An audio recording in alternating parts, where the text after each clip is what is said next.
I'll look at the clock and then I'll tell you when you're down to 5. Okay. And then I'll tell you when you've got 2 left. So Very good. That's fine. Okay. 10 minutes. Okay. So, I trust you all know the site. It's a handsome site on the very edge of the borough.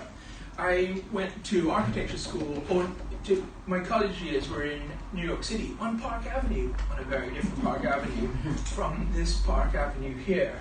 This Park Avenue is at, the avenues, as you all know, is a good, handsome set of streets, all parallel to each other. Built around 1900, we spent some time in the archives trying to understand the development of the site. And they're in a handsome arts and crafts style with pretty tile work and bricks, and they're lovely buildings, although somewhat denuded of detail these days. And where the avenues meet the Streatham Road, there's a funny triangle of land, and that appears on all of those streets. There are these little triangles where the geometry of the much older Streatham Road meets the Edwardian geometry of Park Avenue. And so we were confronted with one of those sites, or the opportunity of one of these sites, it was a scaffold yard for many years.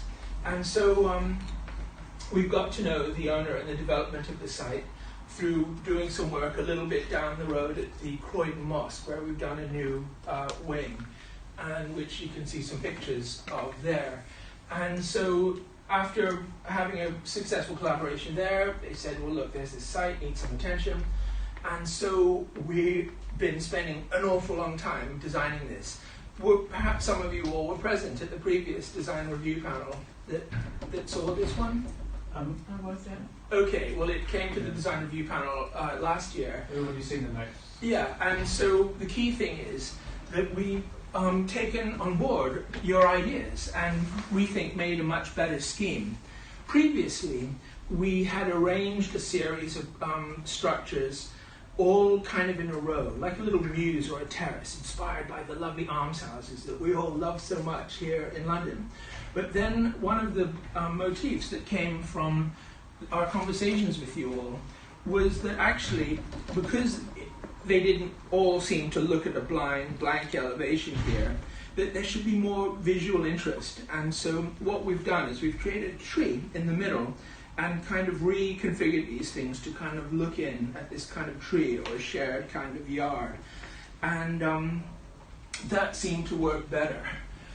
As you perhaps can see from these sketches here, we're quite interested in townscape and picturesque things. And so you can see that we've now moved away from the regular kind of almost terrace of buildings towards kind of almost playful deployment of the structures on the site. One meets the street, another one meets the geometry of the mews beside, and another one meets the geometry of the park avenues. And so there's this playful kind of deployment of 3 kind of pavilions.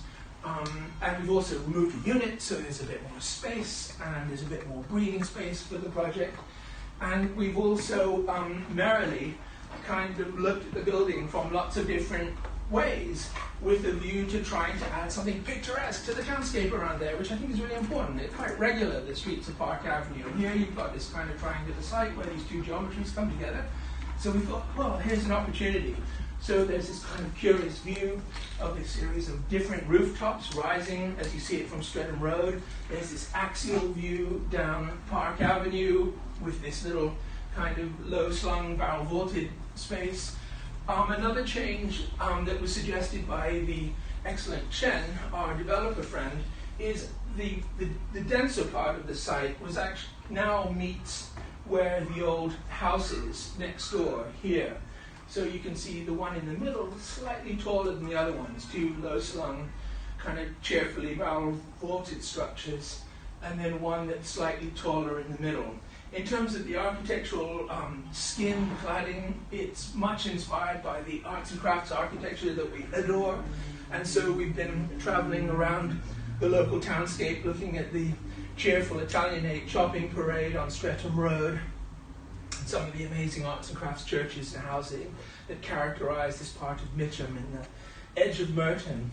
And also ever present in our mind is the lovely Edwardian and Victorian, even mid-20th century polychrome brickwork. So you can see we've come up with an architectural treatment simple materials in harmony with the arts and crafts architecture on the avenues, but playful and recognizably modern. Emphasis on picturesque and kind of fun. We want to make a nice place for people to live. The other thing that I think is worth pointing out, that you can see on the bottom of this panel here, is my girlfriend's just moved into a span house.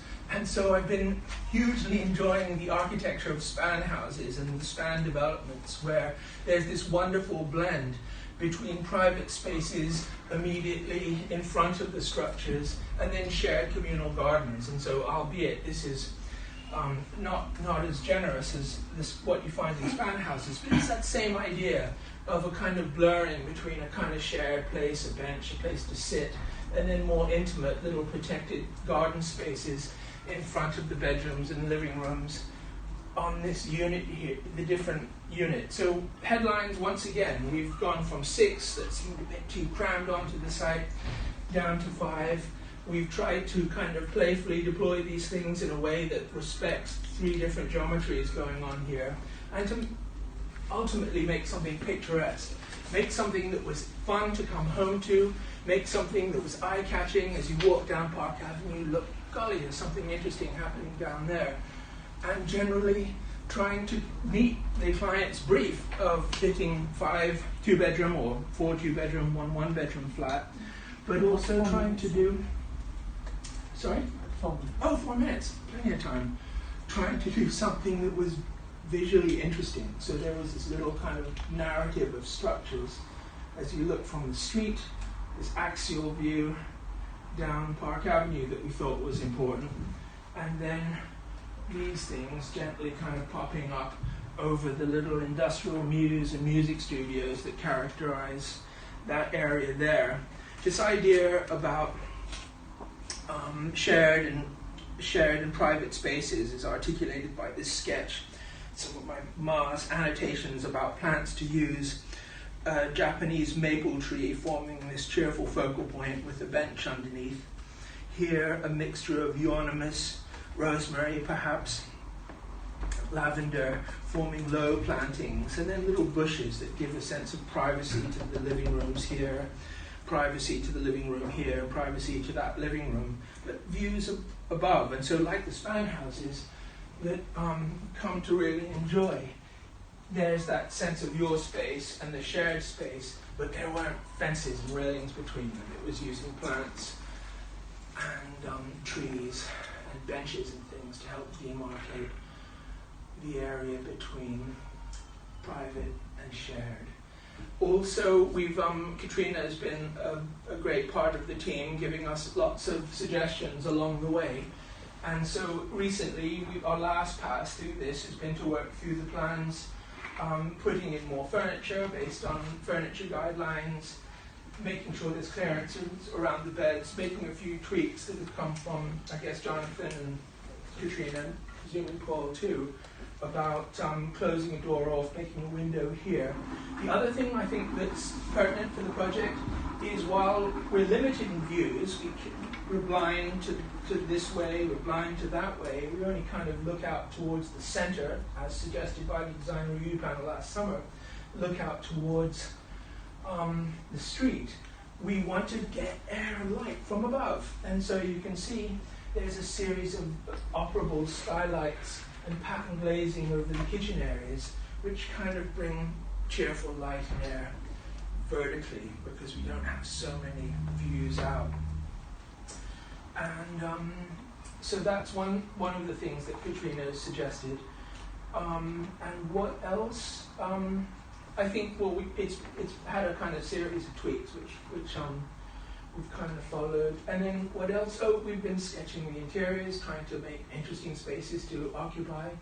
We've been thinking a great deal about the detailing, and you can see the idea of zinc roofs with structural kind of elements shown to the fascia, and then polychrome brickwork, which we thought would be fun and inexpensive and make something that harmonizes fine architecture of Mitcham and Merton. Any more time? 1 minute. 1 minute, okay. And I suppose making this cardboard model kind of helped, where we could see, again, how by rotating these things all slightly different directions, that it was a lot more satisfactory than this row that we had before, which fought somehow with the triangular site here. And so we hope that you guys might think that this more relaxed deployment of dwellings on this triangular site seemed to fit better, and was, although, yeah, it was a happier little event. A happy event for folk using Park Avenue, views from the mighty Streatham Road, and then something that you might want to go home to. A bit of illumination, making it seem safe as you came into this little courtyard. Yeah, last thing I would like to add, after the last meeting we had, we really start thinking more in detail about lots of little things, like the lighting. There was something that we really didn't thought about it the previous time. So we start really thinking about which type of lighting we need to make it safe. So we really also like the bin strategy. It wasn't as good as it is now. Like the perfect amount of space where to put it, the built item, and all of this relationship and all the spaces of the room, the inside layout, and make some living space there would be good for people to live in. So I think it's been a great improvement since last time. Okay. What we'll do now is... All thanks to the common work we've been doing with you and us. What we're going to do now is going to have approximately 10 minutes of questions, or as long as the questions sure. and then the panel will comment. Okay. So we'd like to invite you to answer the questions, but Yeah. to allow the panel to comment afterwards. Of course. Yeah. So off we go. Can I just ask one quick clarification on the application boundary, which is in red, Yeah. and the adjoining land in blue, which Yeah. is obviously the two are incorporated in your site plan. Yeah. So what is exactly the status of the land We have outside of your red outline boundary? We have a legal easement or right of way across that. There's a passage that goes down the whole length of the backs of Park Avenue, and this is where it starts. And you can landscape along over the top of that? Yeah, as we're part of your proposing to. scheme? Yeah. And because it's just right away, we decided not to build anything in there in case something will change in the future. So we kept that strip clear. So it will still be used as right away, even if on the back it's a right away to access this part. It's actually unusable. I've been there. It's full of rubbish and trees. Right. So it's something that is more on paper than reality. But we believe that we needed to keep it. Yeah, and following comments last time, we got the site plans and legal documents to make sure that we had an easement over that whole passage. Right. Okay, thanks. Any questions? I've got a question about parking. Do you need to have parking? Yeah, good question. We're trying to do a car-free development, so we've got 10 bicycle spaces and a little covered bike shed which forms a buffer between our project and the private gardens to the north. There was a drop curve in front of the old scaffolding yard, and so a couple car parking spaces are being delivered, but we're not proposing to take them, and Katerina's told us we're not allowed to have any car parking permits, so we're assuming So there it's a isn't any car-free car parking. development. So section 165. Yeah. Yeah, so emphasis on cycling, which we love. Yeah. Can I just ask a question? Your energy strategy, as it were. Yeah. Where are you with that? So I noticed there was a comment in there that you were achieving a 20% reduction in CO2. Is that on the previous scheme or on this? We're going to have to pass on that. We've hired an energy consultant who's looked at what we're proposing in terms of the build-up of the wall, solar photovoltaic panels. We're proposing on the south-facing roof of this element here, and the use of natural ventilation and the kind of density of this. And so that 20% improvement would be, I think, over the kind of base norms, not over a previous scheme here, but over there. But you are still. It's pretty much similar. We reduced the size. Our door became a window and few little changes. So yeah, the energy we report should that do has been again. done has been done on the new scheme. There was no energy report done on the pre-app. But talking about the energy, amount of glass nearly south facing. Yeah. Is that Great to daylighting for lots of reasons. Daylighting, harvesting the warmth and the light. Also, a kind of little manifesto against being small windowed housing developments that get paid. We want to make something that's generous and open, and again, inspired by the span projects that we love. They have big, generous glazing. And so daylight, views in and out, a sense of mutual shared over surveillance for this little space. There's a gate to the front of it, not a big gate, but a little gate. So we're hoping that only folk who want to use this, who live around here, are going to be using this little shared yard.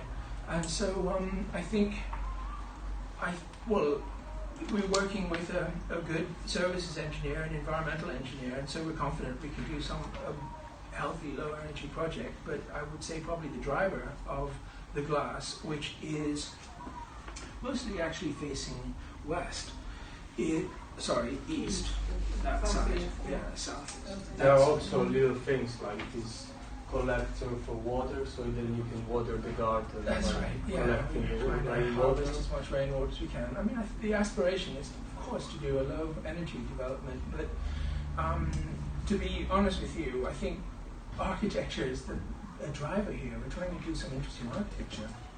Can I just check on that? Have you had any overheating calculations carried out, or will you have anything else? Yeah, that's something that's I think you can.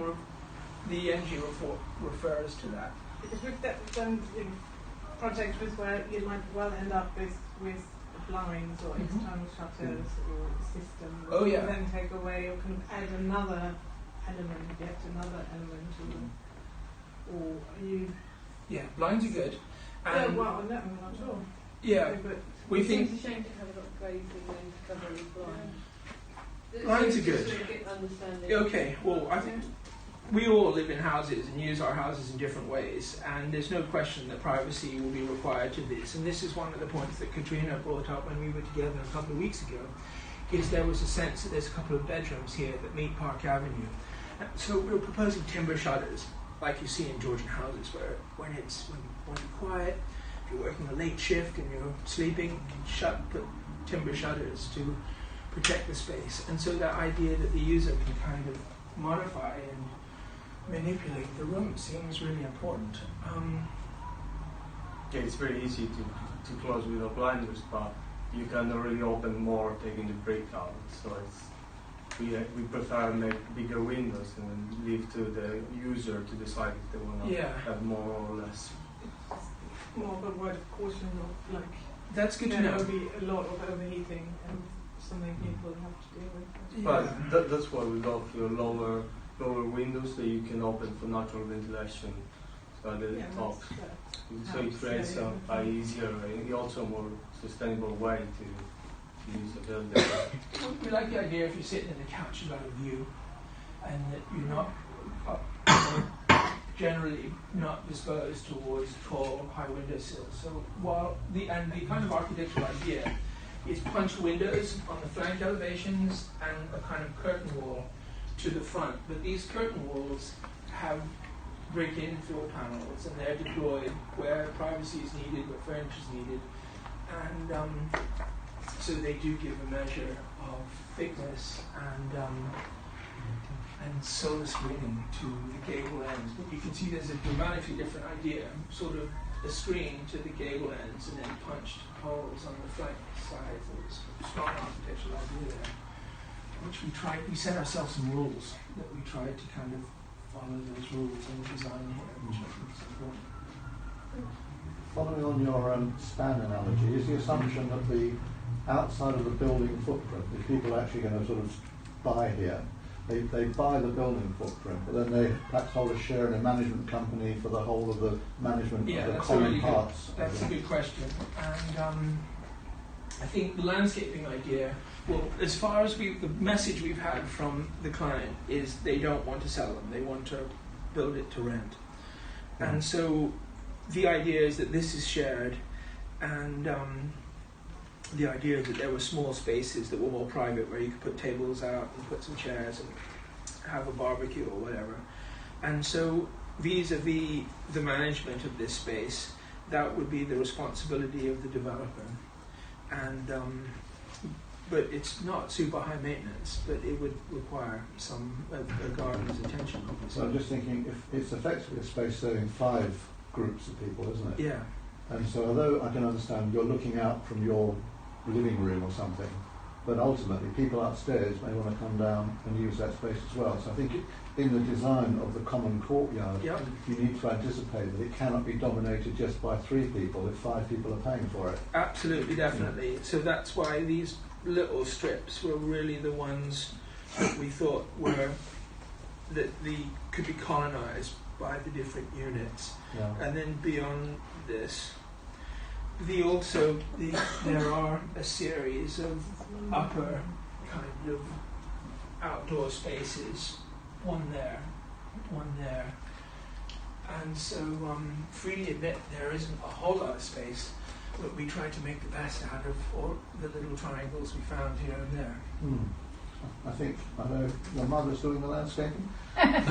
She's helping, definitely.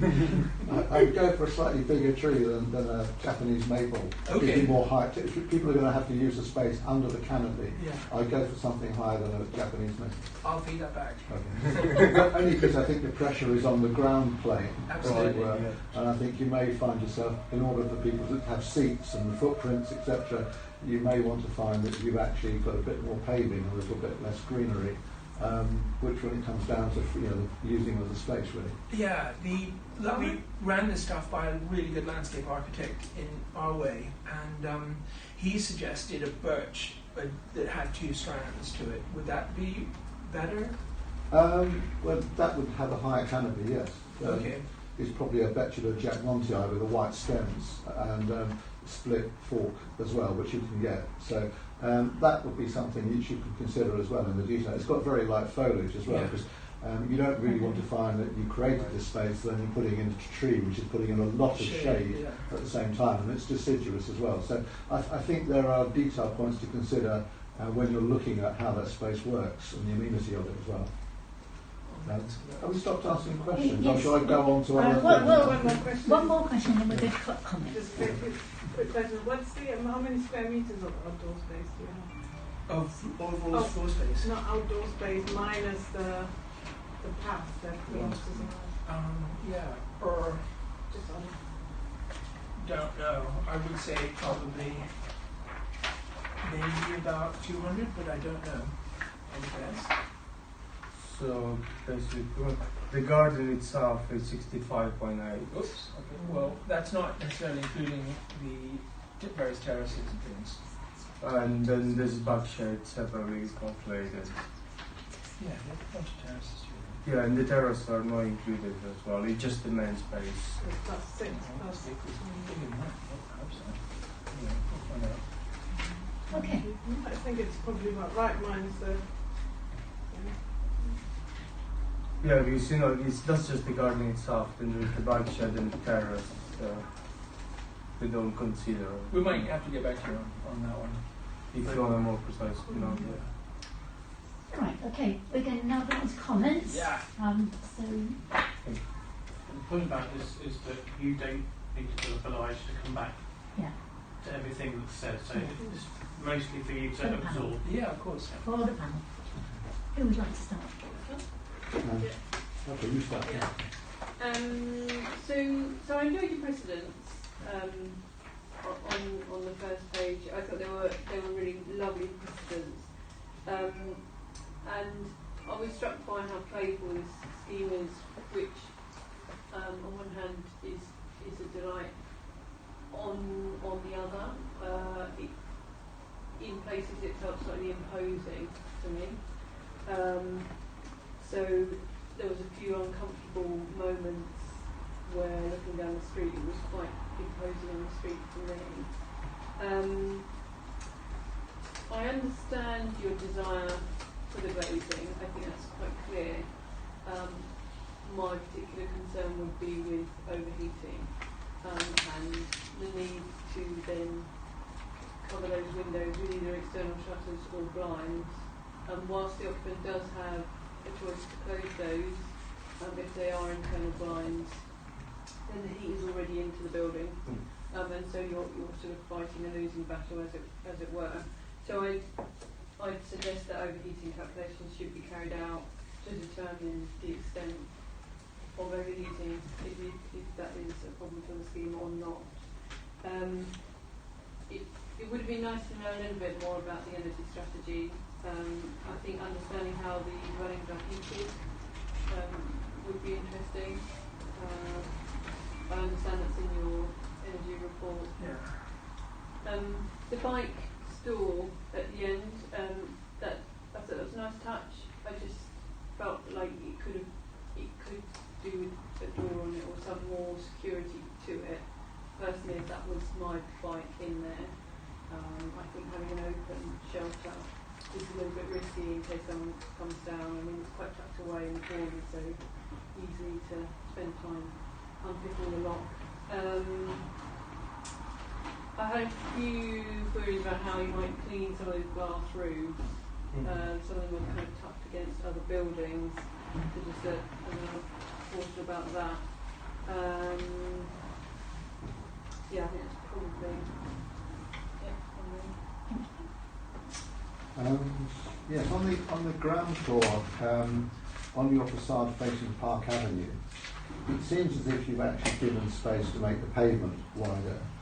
And I wondered there whether, in fact, bearing in mind you've got 2 bedrooms, it would be better off while you're looking at your landscape scheme, even if you're having you don't have to have a railing, but have some kind of a buffer that stops an individual staring straight into the bedroom window. I know you're trying to look at the light versus shutters and all the rest of it, but you could keep someone on the pavement a bit further away from your facade, rather than make the pavement wider as well. I think that would be beneficial.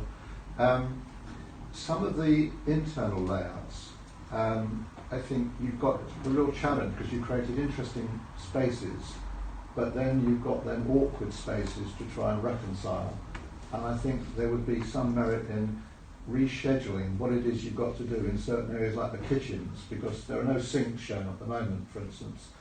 And I think if you count it up, you've got an oven, a microwave, a hob, a fridge, a freezer. Presumably, if you take away all of the tumble drying and that kind of laundry stuff out of it altogether, but I still think you've got space that's going to waste when the kitchen could be a really important selling point, and yet it seems to be a bit sparse on some of the layouts. When I think of it. I mean, I know I've got like 16 unit spaces in my kitchen, and that doesn't even include the laundry bit. And that's because you've got a microwave in a high level cupboard, and you've got another oven next to it, and the larder and all the rest of it. So when you think of and they're tall units, they're not with worktop all the time. So when you start to put it all together, I think it's important to see whether the kitchen then is in the right space. Because if you actually can only provide X and really you need Y, you ask yourself, perhaps you should release the living space to somewhere else and bring the kitchen where you can deliver it, because it's obviously going to be an important space as well. And I think you could look at all the ones, certainly on the ground floor, and particularly at Unit 3, when you seem to have to come in through the kitchen, which has also been shaved off. So there's no appliances or anything you can put in that entrance area. So I think there are certainly, it's an internal matter, as it were, but I think it would be beneficial to reschedule exactly what you're providing for a purchaser or leaser, as it were, and see whether there aren't ways in which there are spaces that are slightly going to waste. I was thinking particularly when you look at, say, the Unit 3 on the ground floor, where you've got the table on plan. You look to the right of that table, it's sort of not quite in the living space. You're not quite sure what it's doing over there. Yeah. And I think you've got a real challenge when you've got tight spaces to really make them pay for themselves overall. So I think a review of that would be beneficial overall.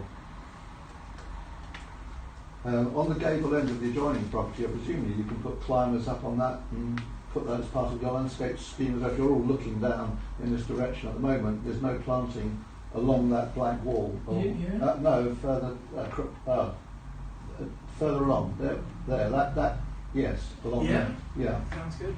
Yeah. If you're looking at it, that's something with a vertical face. You can quickly get a good impression on that as well if you're looking at it. So I think those are the primary things. I think you've done a very thorough job in looking for themes and detail, and on a small scheme you can afford to be quite good on getting all the detail right in a way that you wouldn't get in a big scheme maybe. And I think it's that courtyard is the key to actually delivering it, including the nighttime effect and the lighting when you come into it and all that kind of thing that goes with it as well.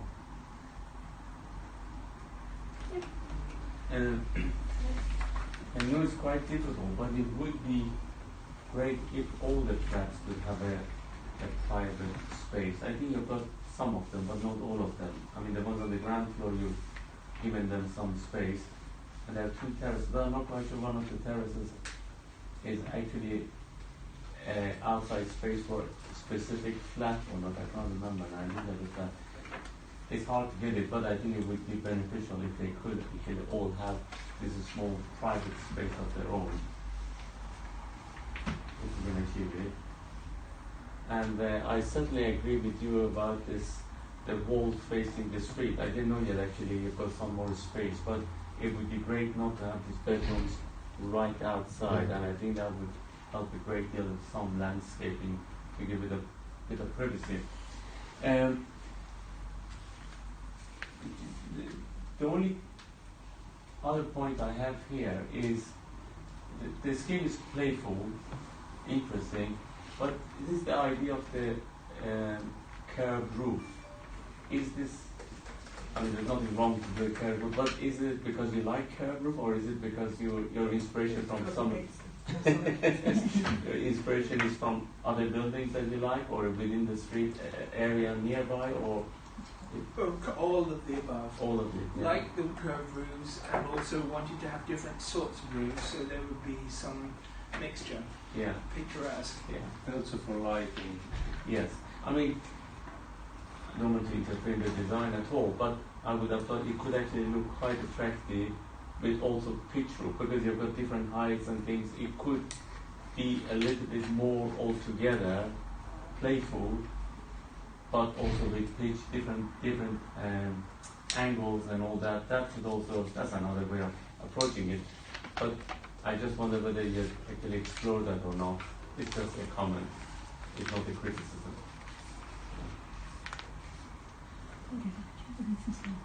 I would like to add to the internal layouts, which I'm not sure if there's some, I've lost it now, there's somewhere the toilets come straight out of the kitchen space. I don't think we can actually do that, building reg-wise. Okay. But it's quite far enough away, but just generally, coming out of the toilet while there might be, you could possibly, especially on the ground floor flat on the left, the one you're looking at now, there could be another small separation, another wall. Also, if someone wants to go to sleep, and I think open space is great, but this privacy and I actually even think that building regs, you would need a separate door to the toilet. Of course, there does need to be an escape. I guess we felt with the ground level one, you could conceivably escape through the bedroom windows, but I take your point that, as you say, it's I can see the escape is fine. You can definitely escape to the bedroom, maybe just at the back, just towards the last bedroom and the bathroom. You could have a small lobby. screen at least, or lobby. And that's the same in most flats actually. I think building regs is okay with. I think they are okay with the building regs. Yeah, but it would be desirable. Yeah. It's not very pleasant to be entering the bathroom straight onto the kitchen. I've been living in a house like that, it's not great. But usually it was a very small one, it was a sort of space in the thing. Especially also in that other unit next to it where the bathroom is literally, maybe even just the way how the door goes, that's just a minor point. Then I think that what we said about the scale of the openings is the glass. I kind of enjoy that, as opposed to all the Victorian houses with their privacy. I like the sort of, come on, here we are, look the way. But it's quite surprising when you then look at the scale of the opening and then the size of the room behind it. It's quite a small room with a huge wall, which I suppose you did to have a feel of space. And we thought there were some interesting views, Yeah. especially from the first pair. I get that. Just sorry to keep banging on about the overheating, but especially if the space is so small, it doesn't seem to be quite solvable, I'm sure. And slightly like the others is the reference for the round roof is, for me, is quite hard to understand. But I think it worked well with those 3 different houses. If your client keen on, is it more marketable if you have more flats? Is this part of the brief? Well, the brief Because was there's 2-bedroom flats, and we Yeah. couldn't get them all 2-bedroom Yeah. flats. We could only get 4 of the 5. But taking the 1 unit out made it much better, and making something of the courtyard that the design review panel was so insistent about made it better too. But Jen was very clear about the brief, and so we did our best to kind of put the puzzle together. Lifetime homes, you look at that? We've looked at it, but I couldn't say that it meets all the requirements of lifetime homes. But some of the flats on the ground level should be reasonably generous and accessible. I think basically the flat number 1 is one of the bigger ones.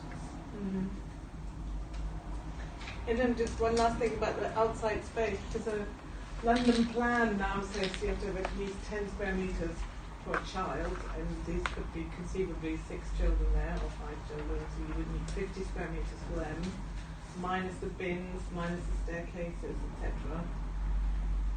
It's just tight, and sometimes the size of the flat, sometimes quality of space, you could get more rent, you have happier people. So maybe there could still be a little bit more outdoor space, and you need to make sure you get those 50 square metres of actual usable space. Yeah, I think we were dealt a pretty tough brief here. Yeah. When we made the model, and in the response to the previous design review panel, it got better. Obviously, it gets better, and you've given us a lot to think about. Okay, and we need to summarise Yeah. that, okay? Of course. Can I ask you to summarise first, Paul? Gosh, yes, I will have to attempt to summarise. I think the panel finds it a very interesting scheme. There's a whole degree of enthusiasm about playfulness, etc., which the panel seems to like. However, the devil seems to be in the details, and the whole range of things in terms of the details and space, internal space, external space, which a lot of comments are coming out. So I think to summarise it quite short, it's balancing that originality with practical things of space and livability. There's also the issue of the curved roof comes up a lot. And although there seems to be no particular objection to it, there seems to be some lack of understanding of clarity about where that comes from. From a planning point of view, it's reasonably important to demonstrate that in a design and access statement. Anything else I missed, or is it that simple, or is there Landscaping. Well, I think some of the issues can be dealt with as reserved matters. It's just obviously just a scope there to do things. It's more ploughing into the detail, if you're talking about plant species or something hard, just a specification for the hard finishes, those sorts of things can all be reserved matters. But I think it's important that you create a space in the middle and recognise it's a 5-person space, not a 3-person space, as I said. That's actually so 15 potentially 12, 15 people space. Yes, well, I mean 5 units Yeah. space, not 5 people space. That is one thing I missed out. The theme running through it is that you have not yet developed your strategy for basically the climate change sustainability issues, which includes overheating and so on. And that, I think, particularly our 2 more experts on that subject will tell you it will affect your design. So don't leave that stuff to last. Verdict. So just to remind panel members, this is an application rather than a pre-application. There will be a. Do we have So a? it's a current, what's the time frame? Yeah. What's the plans committee date? Is it going to be committee or delegated? It's already past its due date. It's probably something likely to go to committee, given it's just high density infill development, and something I've touched on about. So aiming for October may be a bit tight if we have more It's only amendments. 3 weeks away. Yeah, so probably November. November realistically, although October would have been ideal for you guys, but maybe a bit further. So the reason I'm asking that is for the panel members to understand how much time is available to make any changes, should you so wish, to that as a result of this. And that should inform what panel members think in terms of a red, amber, green. So, I think it's green essentially. It's sort of like a tinge of amber to do the detail. If you, I mean, it won't take you long on a floor plan to make the kitchen more explicit, will it? You know, you can substitute those without changing the scheme at all. So it depends whether you are able to do that and substitute those before it goes to committee, which I think will then address some of the points we've raised. So do other panel members think I the concerns are ones that can be dealt with through Concern on conditions? overheating, I think it shouldn't be conditioned, it should be dealt with now, because if you do need to reduce your bathing areas, then you've got to change your elevation. It's a Yeah. material amendment. So I would have thought if you can get that addressed, obviously you're in for planning, but if you can get that addressed, then a proper dynamic simulation, not part of the SAP, I think that is needed really. So there's general support for the General concept, support. the principle, the overall Detail. overall design. There's a whole raft of issues, details, which seems to be raised here. It seems to be whether that makes it an amber or it was a green. I don't know, for me, it's whether if you were to come out with an overheating fail on what you had, then that puts you in a difficult position for planning. So, from that, but otherwise, I'd be agreeing, but I don't know how that then affects you. That's for Well, it's planning more of to a do. planning Yeah. issue. Do I see you in I agreement with would that? go for green. Bit of issues towards amber, but green, yes. Padula? More concern there? I think the important thing in things like landscaping, they should be, as conditions, pre-start conditions, not pre-occupation conditions. You don't want to be sort of trying to do it at the very end of the process. It's important enough to get it done before you start on site, so it should be pre-start conditions to be discharged rather than pre-occupation.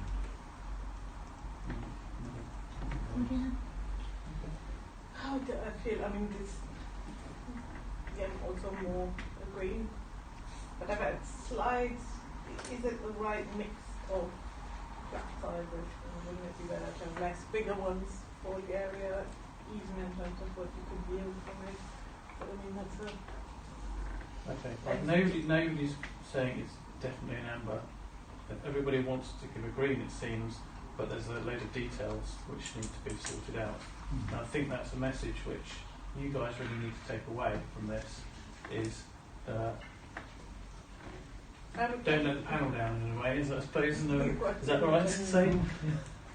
Well, because you've spent a long time on this project, so you just have to get it over the line. I would definitely say to increase the outdoor space, but Okay. probably need to check that planning wise. Okay, so it's a green. Okay. Right, you've got a green verdict. Details will be written up. They will be run past the panel for any factual errors, and you will get them within a week of today. Great, thanks for your time. Thank you very much for coming. Thank you. Thank you.